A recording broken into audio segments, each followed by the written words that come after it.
இதுக்கு மேல என்ன சொல்ல போற? சொல்றதுக்கு வேற ஏதாவது பொய் இருந்தா சொல்லிடு. அவ தான் என்னை ஏமாத்தி எல்லாத்தையும் என்கிட்ட இருந்து பறிச்சிட்டான்னு பார்த்தா நீயும் இப்போ அதே தான் பண்ணிருக்க. ஏன் ஆலியா, ஏன் இப்படி பண்ண?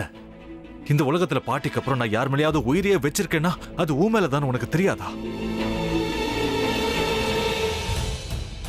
ஏன் இப்படி பண்ண ஆலியா? உனக்கு காசு பணம் அவ்வளவு முக்கியமா போயிடுச்சு. அதுக்காக நம்ம உறவை கூட மறந்துடுவியா?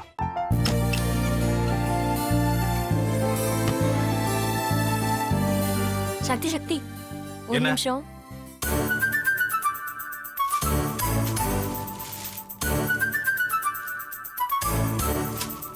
இந்தாங்க. என்ன இது? உங்களுக்கு பிடிச்ச பிராண்ட் செப்பல். இது என்ன, நான் தலையில வச்சுட்டு தூங்கணுமா? சரி, அதை விடுங்க. இங்க பாத்தீங்களா, டைம் பீஸ். இதோட அலாரம்க்கு தான் நீங்க டெய்லி எந்திரிக்கணும். அதெல்லாம் என் மொபைல்ல இருக்கு. முத்து, முத்து, என்னடி இவன் முத்துன்னு ஒருத்திய உருவாக்கி விட்டான். செல்விய மறப்பான்னு பார்த்தா எப்ப பார்த்தாலும் முத்து முத்துன்னு கூப்பிட்டு இருக்கான்.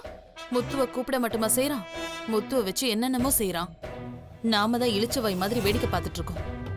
என்ன முறைச்சு என்ன பிரயோஜனமாயா? உனக்கு வேற குரல் போயிடுச்சு.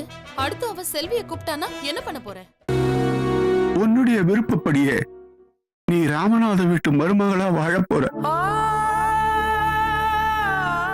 கண்டிப்பா என்னுடைய ஸ்தானத்திலிருந்து அவன் உன்னை நல்லா பார்த்துக்குவான். அம்மா, டேய், அவரை பத்தி தான் உனக்கு தெரியும்ல. அவர் எந்த முடிவு எடுத்தாலும் அதான் ஃபைனல். நம்ம அப்பா வேணுமா வேணாமாங்கிறத நீயே முடிவு பண்ணிக்கோ. வாடா.